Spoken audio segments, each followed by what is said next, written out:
that ICE deported him to Mexico. He came back to this country illegally, and ICE caught him here and deported him for a second time. And then he came back to this country again. So he's 3 times he's illegally entered this country, and 2 times he was deported. So on Saturday of April the 22nd at about 10:55, almost 11 p.m. at night, he was the at-fault driver in a vehicle crash at 1792 and Lee Jackson Highway, which is in the unincorporated area of Haines City. In fact, he hit a car head on, and he killed the person in the other car. Did you hear what I said? He's here illegally. ICE has deported him twice. He's back. We don't know whether or not he's intoxicated or not because we sent the drugs and the alcohol off to be checked. We suspect that he is. And guess what? He killed somebody. Had he not been in this country, that other person would be alive. He was also transported to the hospital, as well as the person who ultimately died at the hospital, our victim in the other vehicle. After he was released from the hospital in Haines City, where they did a lot of tests on him to include CAT scans because it was a significant crash, he was found to have a broken ankle.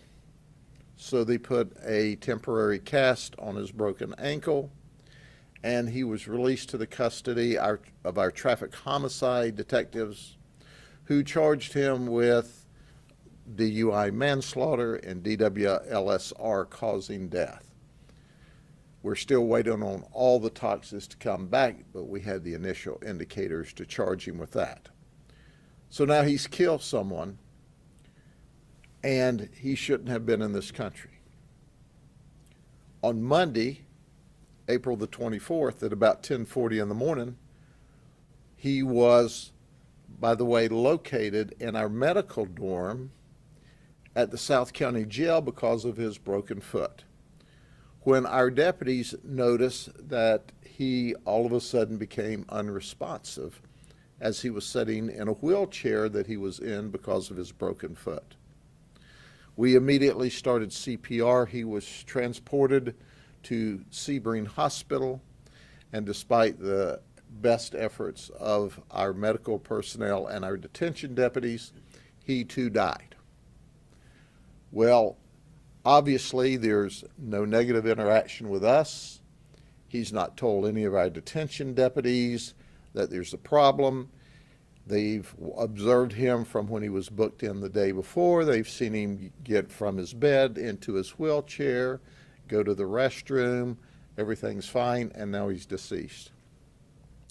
This morning we had an initial autopsy performed. Now understand, the autopsy won't be completed for several months. That we have to send, once again, the toxins off. But the initial result of the autopsy indicated an internal injury from the vehicle crash.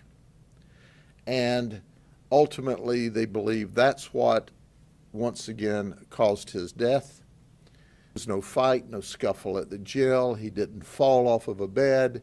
He simply died as a result of his injuries from his crash, at least according to the initial autopsy results. Once again, we'll have the other results later. But he managed to kill himself and someone else. And had he been in Mexico, where he should have been, he would have been alive and well, as was the person that was killed. Be that as it may, the case is currently still under investigation. As you know, we released this information to you quickly, and details are subject to modification. However, we anticipate that it will be, like we said, with the addition of what all drugs and alcohol was in his system at the time of the crash, and if there were any foreign substances left over, residual, whenever he was taken to the hospital after the crash. Well, that was the one single event. Now I want to introduce you to Maximino Lopez Gonzalez. He's 58 years of age. Guess what? Newsflash. He's here illegally in this country. That's right. He had a work visa back years ago. He overstayed his work visa and never went back. So he's not supposed to be in the country either. So on April the 24th, during the late evening hours, we're called to Memphis Road, which is on the west side of Lakeland, to a disturbance family. When we get there, we find a bedridden relative who's the victim of the domestic violence. That's right. This victim is bedridden and 65 years of age. So what does Maximino do? He throws chemical cleaning agent on her and threatened to kill her. Of course, they called emergency services. Our deputies arrive and we arrest him for felony battery. During the investigation, we find out he's also, newsflash, has methamphetamine. We see a meth pipe. So we take him into custody. And at the time we tell him he's under arrest and we handcuff him, the fight is on. So he fights with us. He resists getting in the car. Multiple deputies finally get him inside the patrol car. When we get him in the patrol car, we get him seat belted in. Because he's still fighting with us, we put what we call a rip hobble around his ankles in order to stop him from kicking. And he's handcuffed behind his back. We start transporting him to the county jail. As we're on the way to the county jail, somehow he pulls his right hand out of the handcuff. And he begins to beat on the inside of the patrol car. He begins to beat his head against the patrol car. He's flailing around with a handcuff. And the deputy calls for assistance so that they can try to once again control him.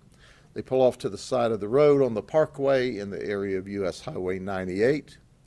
And 3 or 4 deputies arrive, and immediately when they start assessing, well, how are we going to get this guy out? He's got a loose handcuff and he's fighting and he's just out of control. They notice that he's now sweating profusely. Now, why is he sweating profusely? Is it because of his agitated state? Is it because of excited delirium? So they call for EMS. They start to get him out of the back seat of the car, and he immediately punches one of our deputies in the face.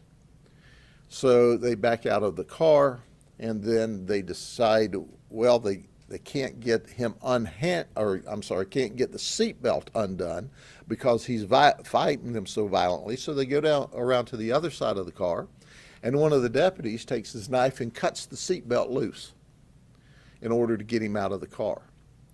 So they're then able to get him out of the car. They're wrestling with him. He is totally out of control. He has now injured the second one during the process of getting him out of the car. He has bitten one of our deputies, who is treated and released at the hospital from that bite. He also kicks another one of our deputies in the groin. It's just a total fight that's on. EMS arrives, so they put him on the stretcher, and at the direction of how EMS wanted him handcuffed, he was handcuffed, and we're taking him now to the hospital. We believe he's suffering from excited delirium from his use of drugs and or alcohol or whatever is in his system. He's very difficult to handle.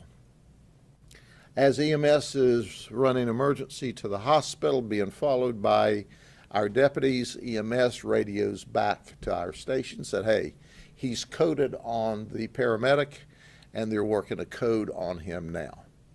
When they arrived at the hospital, they continued to work the code. However, he passed from his apparent, and I underscore apparent, excited delirium.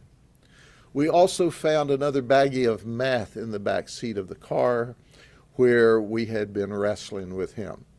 As is the protocol, and our deputy confirmed, every time I arrest somebody, I search the vehicle to make sure that there's no illegal narcotics left behind. So once again, we've got a guy on methamphetamine that's in the country illegally that throws chemical cleaning agent on a 65-year-old lady who is bedridden. He's arrested. He fights us at the scene. Then he attempts or he gets out of the handcuff and is beating on the windows and trying to get out of the vehicle. We bring him out. We see that, hey, he's now got the appearance of excited delirium.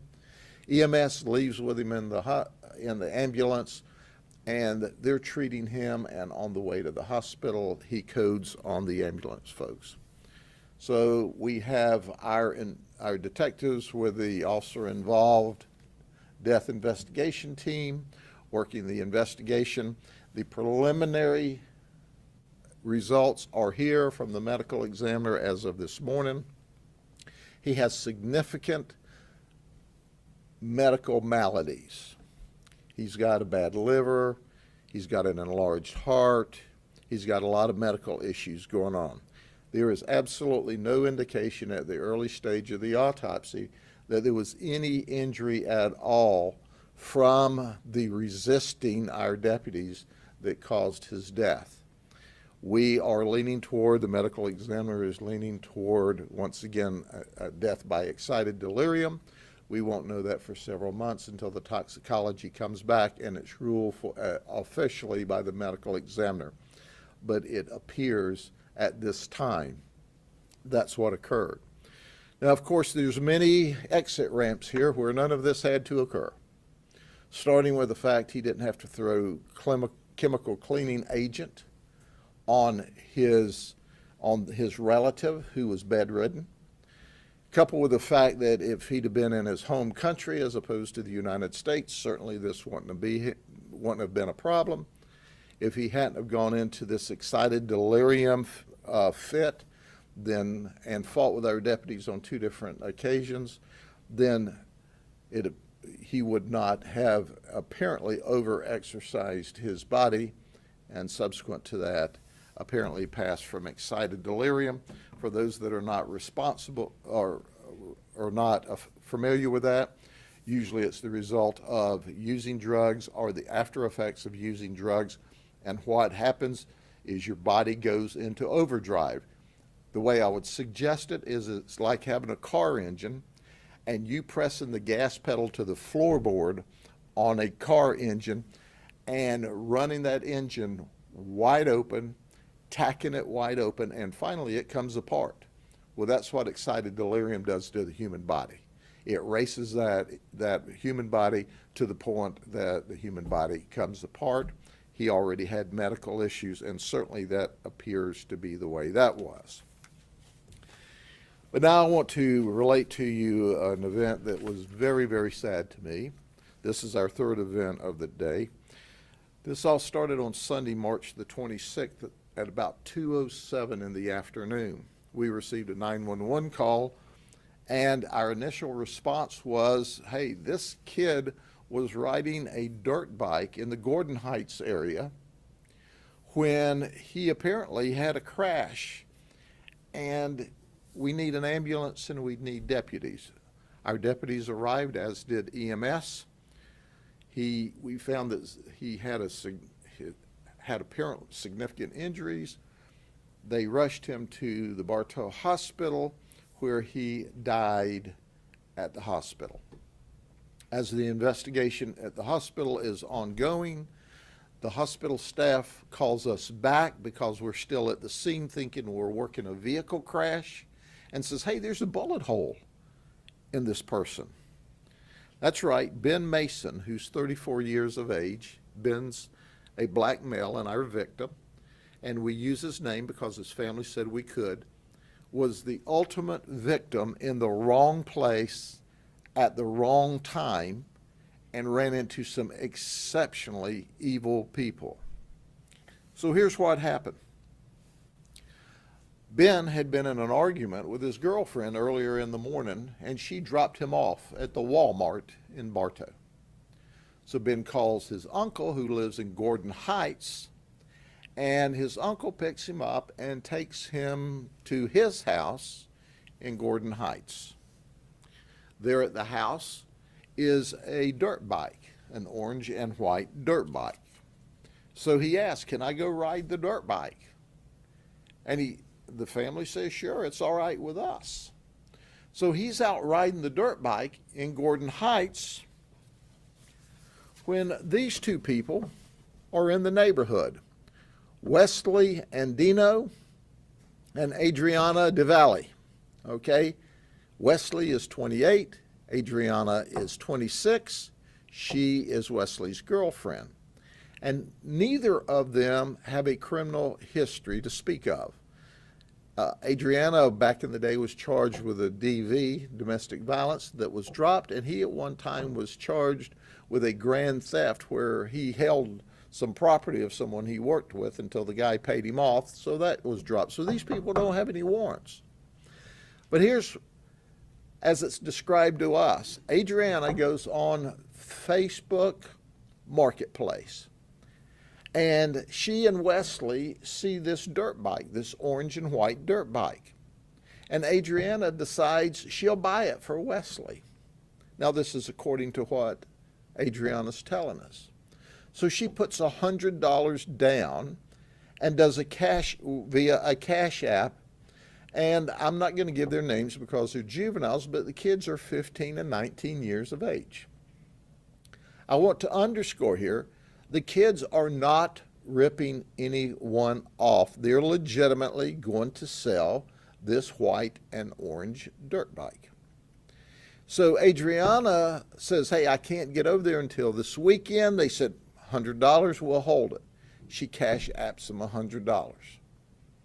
The next day, according to her, she tells us, she calls the people back. They've talked on the cell phone as well as through social media, and says, "I'd like my $100 back because I found out that my boyfriend was cheating on me and I'm no longer interested in buying him a dirt bike." And they go, "No, that's not the way that worked. We've already spent part of your $100. You agreed to it, so you can come get your dirt bike if you want to. You owe us $800 more." So she kept calling them several times during the day, so they blocked her. Well, she knew the street and the area in Gordon Heights to go to. So now we're at Sunday afternoon, and they decide they'll go see if they can find this person that they sent the $100 to and get their $100 back. She still doesn't want the dirt bike. Well, as they're riding around the neighborhood looking for the address, they see our victim, Ben, riding the white and orange dirt bike. So they think, well, he must be the guy who was selling the bike. So they tried to stop him. He rode around and he came back, and they said, "Hey, we don't want to buy your dirt bike anymore. We want our $100. Well, Ben doesn't know them, doesn't know what they're talking about, and he drives off. When he drives off, old Grits for Brains here jumps out and shoots one time at him. And then they jump in the car and take off. Well, Grits for Brains is now driving. Adriana, who she said leaned down in the seat and didn't see anything, isn't that convenient, took off and went back to their home in Chestnut Woods off Chestnut Road in West Lakeland. Have I told you lately that my homicide detectives are simply the absolute very best? Well, they were able to find out where Wesley and Adriana were living in Chestnut Woods. So they tracked them there only to find they've moved out. That's right. So what has occurred, Adriana says, "Hey, I want to go back to Delaware to my mama's. I'm over this. You've scared me." Wesley, when he got home, said, I shot at that guy. I don't know if I hit him or not. Adriana says he said that, but she didn't know. So 2 days later, they leave for Delaware. Well, let me remind you once again, my homicide team is simply the very best. Well, they tracked him all the way to St. Augustine. The St. Augustine Sheriff's Office was remarkable. They helped us out immediately. They found some video, where they gassed up in St. Augustine, and off they went again. We tracked them to Delaware. We contacted the U.S. Marshals and the Delaware State Police, and they were outstanding. They found and arrested both Adriana and Wesley on warrants that we had obtained. They have just been returned to Polk County, where Wesley has been indicted by the grand jury for first-degree murder and Adriana for accessory to a capital felony. Now, I want you to think about this. Poor old Ben is simply riding a dirt bike that he was given permission to ride. He doesn't know anything about anything. He doesn't know these people. He didn't know the dirt bike was for sale. He's just minding his own business. And Grits for Brains here shoots him. Did you hear what I said? Shoots this guy who's minding his own business. If there's ever been a classic case for the opportunity to spend the rest of your life in prison, this is it. Because this guy was way out of line, and it all started with Adriana trying to buy him this dirt bike, and then Adriana finding out that he was not the nice, wonderful person that she thought. However, he did take her to Delaware, so maybe part of that story is suspect, but that's up to the prosecutors to work it out later. Do you have any questions? You know what I know. We'll give you another update just as soon as we have them. Take care. See you later.